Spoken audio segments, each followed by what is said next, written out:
Hello, and welcome to Chapter 6, Social Community. Our chapter learning objectives. Number 1, how do the zones correlate with the concept of experience strategy? Number 2, what questions should be asked to determine a brand's readiness for a presence in the social community zone? Number 3, what are the marketing applications in this zone? Number 4, how can brands reach consumers organically using social network sites? Number 5, why is paid media important to social media marketers? Let's begin with social zones versus experience strategy. As we develop our strategic plan, the goal is to devise a way to identify where our target segments participate, understand the marketing applications available in each zone, and determine our strategic readiness to operate within those zones. The experience strategy, on the other hand, answers the question, what will invite participation and sharing among our target market? As you'll recall, the very fundamental difference between digital and social is the fifth marketing P, which is participation. So just an overview of the social community zone for branding and promotion. We call it the relationship zone. It's focused on acquiring and maintaining relationships first and foremost. If brands jump into social media, the social community zone, just simply to sell something, they're doing it wrong.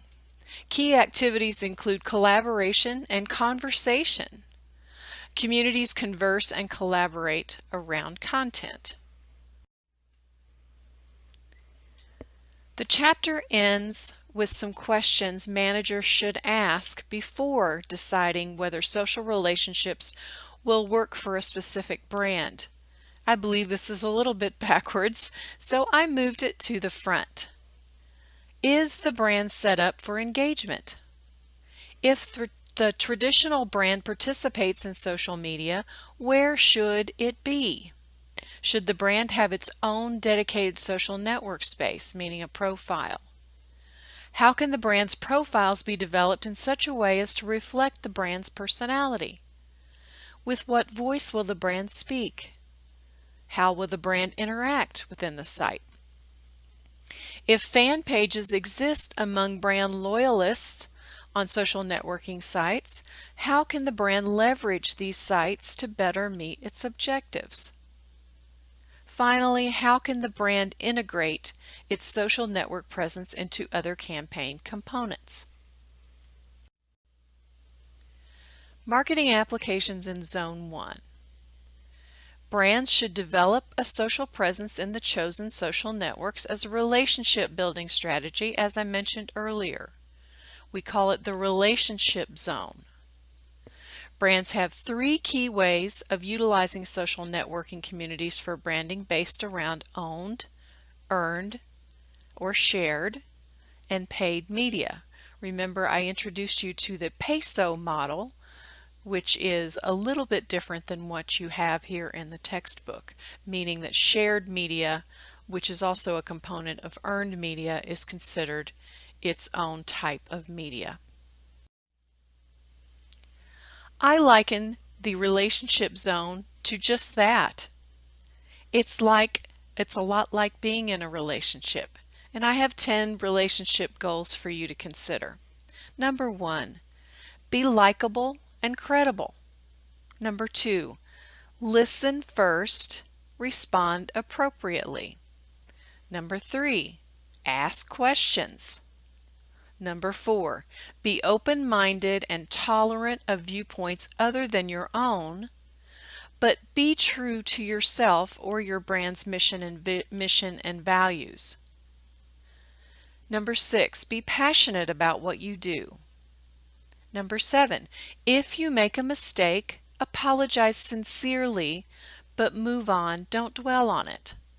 Number 8, Be honest and transparent as it's possible within the framework of your brand.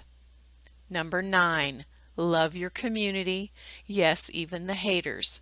I introduced you last week to the concept of tribe building. Find your tribe, love them hard.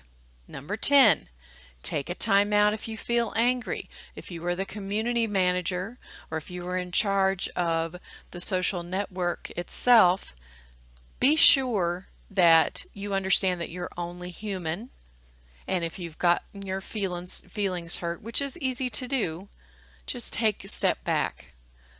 Vent to your coworkers. Don't vent on your social network among your audience. Some other key concepts to keep in mind from the textbook.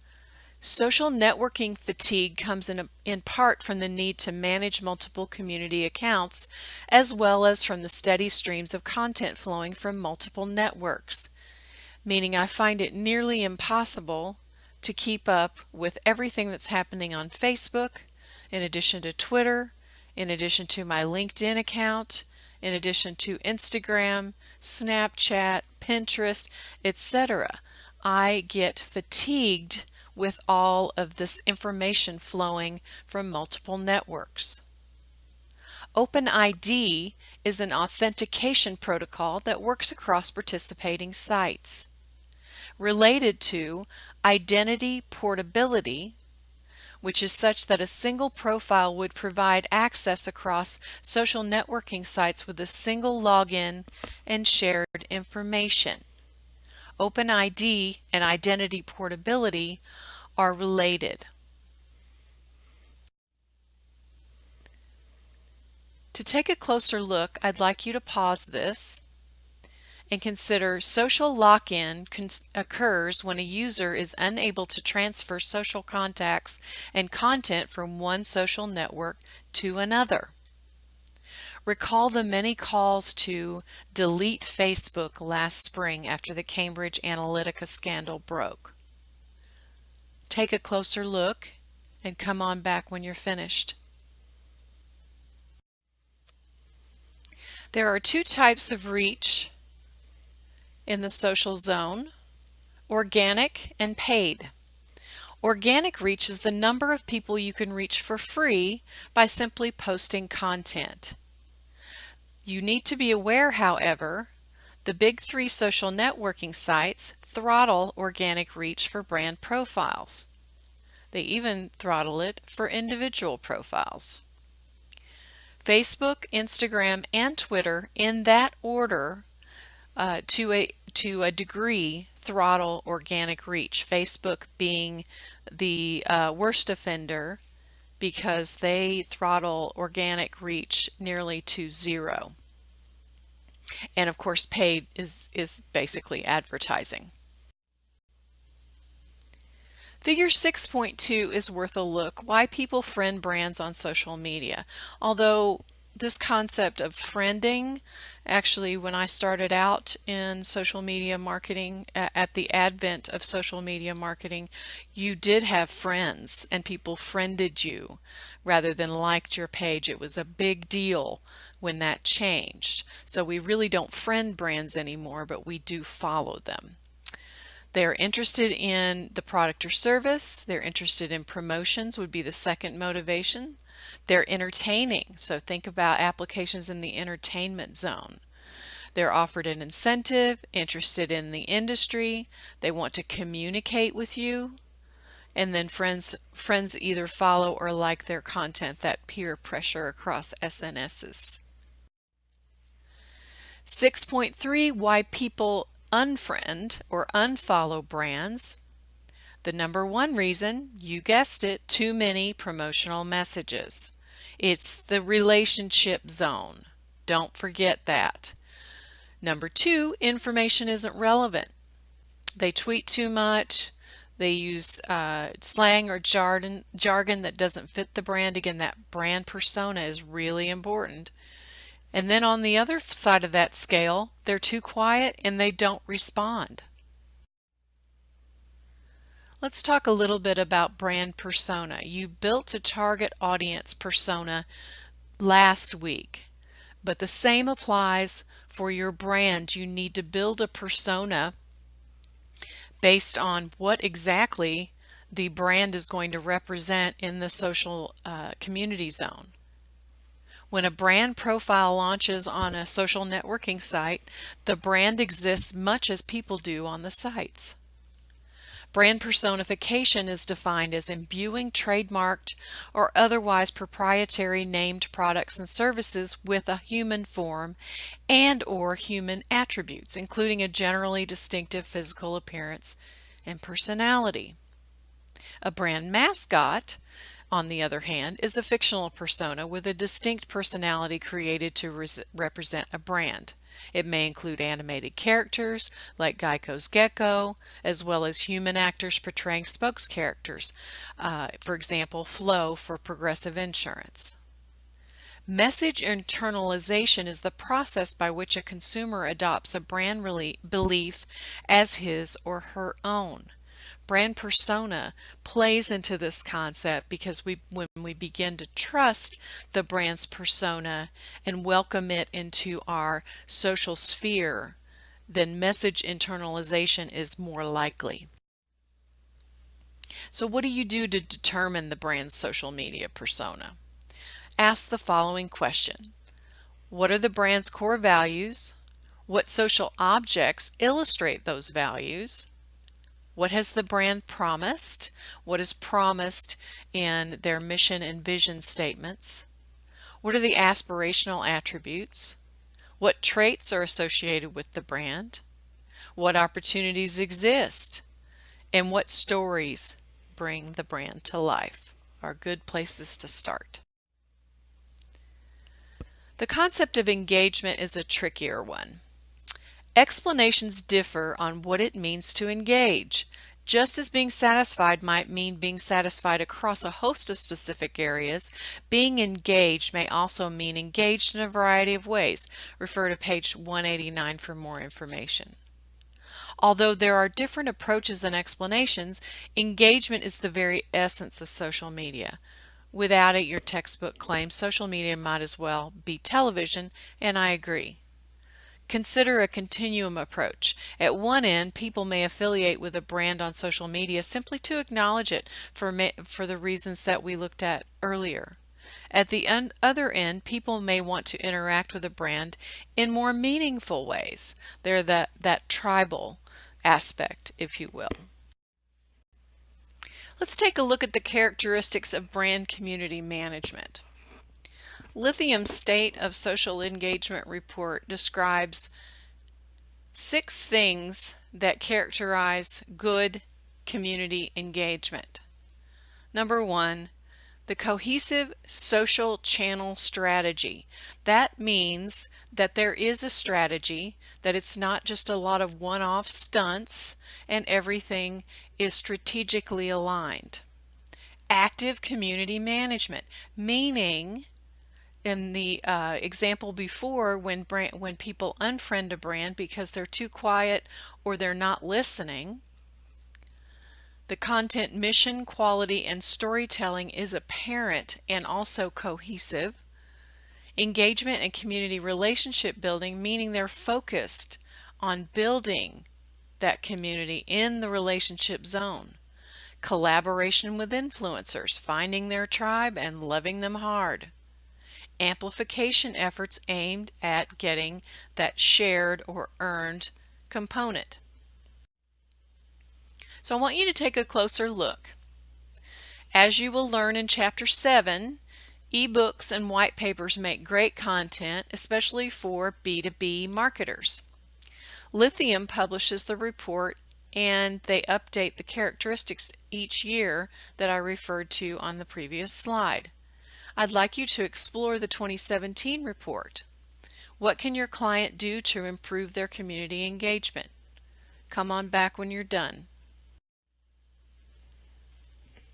The report looks something like this, so hopefully you took the time to take a look at it and dig deeper into those engagement characteristics. They're pretty important. Let's take a look at another model.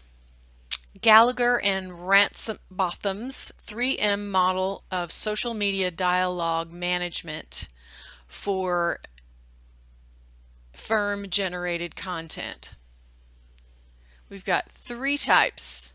Megaphone, where the brand broadcasts posts. Magnet, posts that invite engagement. And monitor, posts that involve listening and responding to consumer conversations. Obviously, you want to do less of the first and more of the next two. So why pay for media?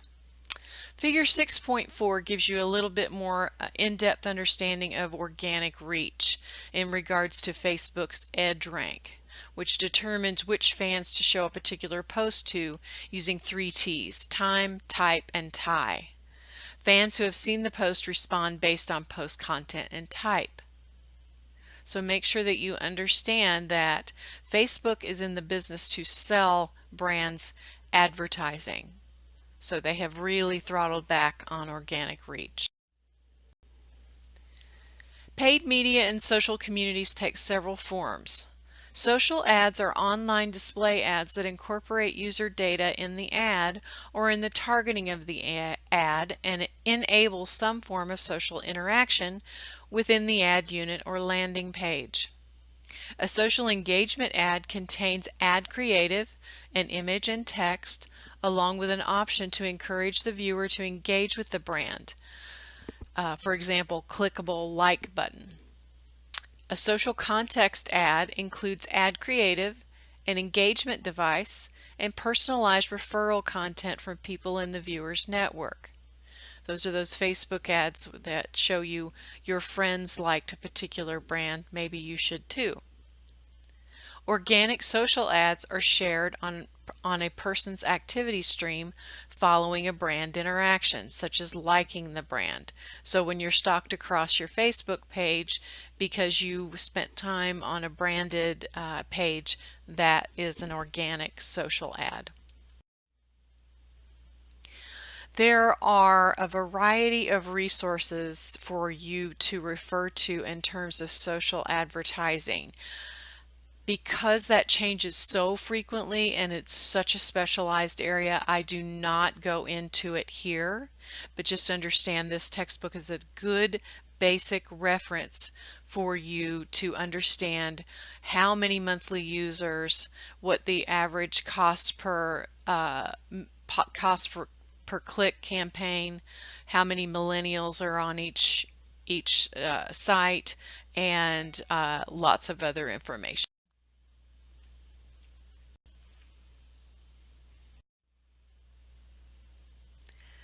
So hopefully I have helped answer the 5 questions that we started out to answer. Make sure that you have gleaned that kind of information, and I will catch you in the next chapter. Thanks for listening.